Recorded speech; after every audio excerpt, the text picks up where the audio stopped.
আজকে বিকেলে আমি আর আমার মা বাজারে গেছিলাম। এই যে আমার মা আমাকে একটা কমলা লেবু দিচ্ছে, সে আমার জন্য অফিসের থেকে নিয়ে আসছিল। আমি তাকে বলতেছি যে আমি খাবো না। এরপরে এই যে আমাদের বাসার সামনে খেলার মাঠে অনেকগুলো বাচ্চা ফুটবল খেলতেছিল। এরপর আমরা বাজারে গেলাম। বাজারে এই মুরগির বাচ্চাগুলো 30 টাকা করে বিক্রি করতেছিল। আমার খুব পছন্দ হচ্ছিল।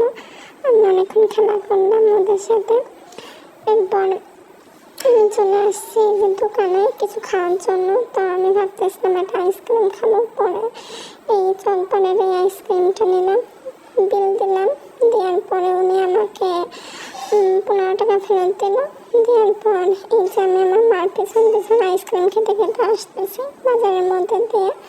তো বাসার সামনে দেখলাম যে তরমুজ বিক্রি করতেছে। এই যে আমার মা আগে আগে যাচ্ছে, আমি আমার মার পিছনে। এখানে দেখলাম অনেকগুলো কালো কুকুর আছে। এই যে আমি বাসার সামনে চলে আসছি, সন্ধে লেগে গেছে, এখন বাসায় যাব।